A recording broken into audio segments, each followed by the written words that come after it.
It's prime time. It's prime time. Talk TV. Talk TV. We're letting you know. We're letting you Hey, welcome back to the channel. It's your man Prime Time, and you already know you're on Prime Time Talk TV. And yeah, I'm back at you with another good video, and you already know the routine. Once you enter my house, wipe your feet off, hit the like button, hit the subscribe button, and smash the bell icon so you can be notified the next time I drop these next latest and greatest videos like these. For Prime Time. To this day. Oh man, let's go ahead and jump on into this video, shall we? How about it seems like Gervonta Tank Davis and Ryan Garcia has reached an agreement on their fight, and they have both have announced that they will be fighting next year in Las Vegas, and that Tank Davis also has a fight coming up January, and he still has yet announced the fighter.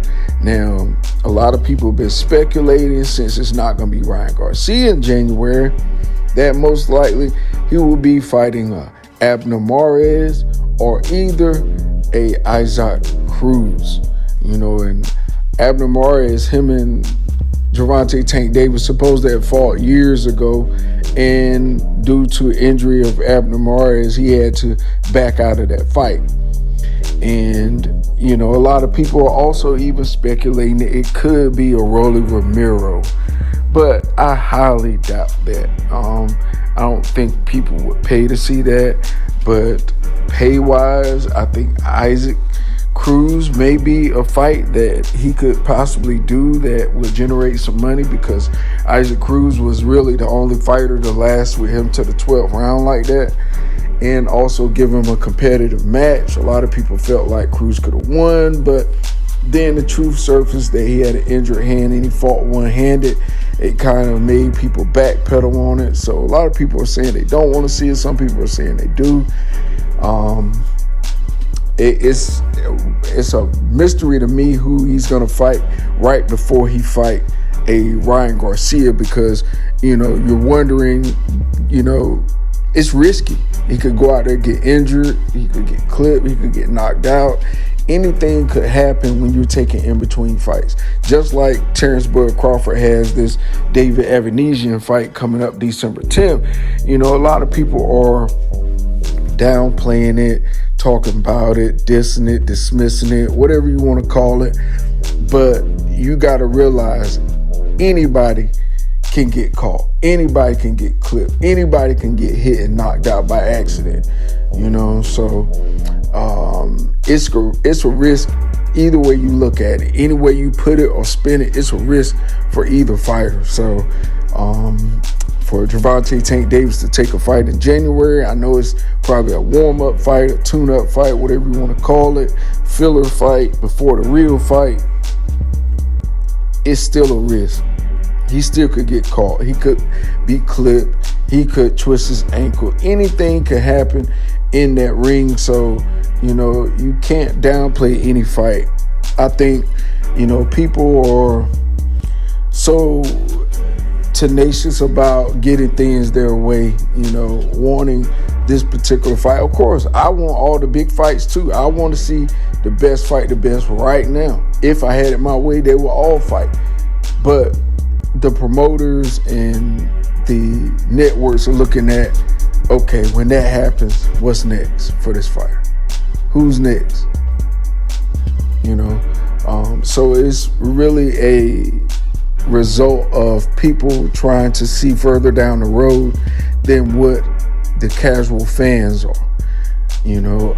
Fan fanatics, however you want to label them. It is a thin line between good fights and filler fights. These fights that just fill us up for the moment, get us through the month or the weekend or whatever. But then when it comes down to it, we really want the best fights. We really want to see the Ryan Garcia versus the Tank Davis. That would be a good Christmas present, wouldn't it? But we're not getting it. They did say that it will be in 2023. Gervonta Tank Davis sent out a tweet, said right after this fight in January, is Ryan Garcia. So is this out of the same playbook of Errol Spence and Terrence Crawford? Hey y'all, right after I fight David Avenesian, I'm gonna, me and Errol Spence gonna fight. But then in another note say, I don't really need this fight. So it just leaves fans, kind of mystified and wondering what's really going on. What are we really going to see? What are we really going to get? Are we going to get these good fights? Or are we going to wait until these fighters are kind of past their prime and done seen enough days in their glory and milked it enough to the point to where they're like, okay, I give you the big fight now. Force feed us a fight when it's a little bit too late.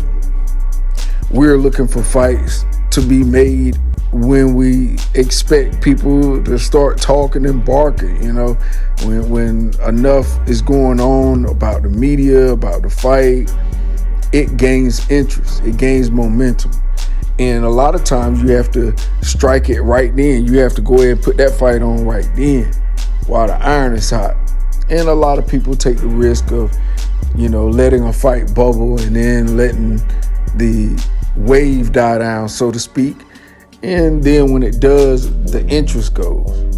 People don't really want to see it that much. Somebody else done came up and done took the reins of, the person that be must-see, the must-see fighter. So a lot of times, these fighters miss opportunities, let big fights go by. Now, honestly, I don't like the war between Errol Spence and Terrence Crawford, of how both are blaming each other and things of that nature. I really blame the people that's putting up the money.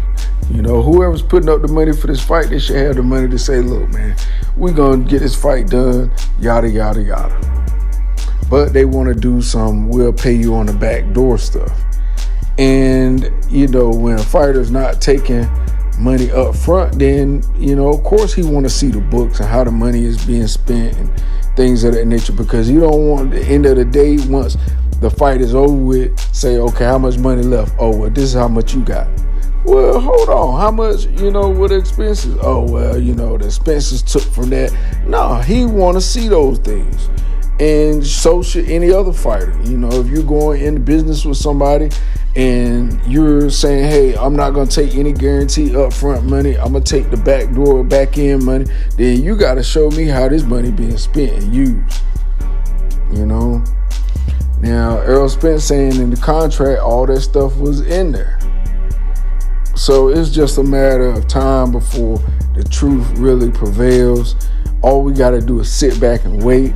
Y'all just chill with me. I got my popcorn already popped. I'm sitting back, watching everything, looking at how this stuff is breaking down. And I tell you what, at the end of the day, somebody's going to lose some fans. Somebody is going to take a hit in their resume, in their record, in their name, in their word. Their word. I give you my word, man. Yeah, you're going to take a hit in that if things come out to not be what they supposed to be on your end. And I'm not naming no names. I'm just saying, and whoever end it is, whether it's Earl, whether it's Crawford, whether it's the promoters. But somebody is going to end up spilling the beans eventually. Somebody is going to exploit the whole situation. And I'm going to stay deep into that thing. But as far as the Gervonta Tank Davis and Ryan Garcia fight goes, how do you see this fight ending? Who do you see winning? A lot of people are saying that, hey, Gervonta Tank Davis is going to uppercut the boy and knock him out. And then a lot of people are saying that, Gervonta Tank Davis can't stand with a boxer, so he's going to get hit in the face and eventually get caught with that left hook that Ryan Garcia is known for. Hey, you can say tomato. You can say he's going to win and he's not going to win. But at the end of the day, it's going to take both of them getting in the ring. We can hypothetically talk all we want until our head roll off and grow back another one. But at the end of the day, it's going to take these two guys getting in the ring, facing off, and we seeing who is the best between these two. Who is the best? Is it Gervonta Tank Davis or is it Ryan Garcia? Can Ryan Garcia take Gervonta's punch? Can he take that power? Can he get hit like Luke Campbell did him and get back up again and fight and beat him? Or have the boxing world underestimated Tank Davis yet again, and he will get in the ring and prove again, yet again, that he can actually box and he can actually take a punch and he can actually deliver a show finish.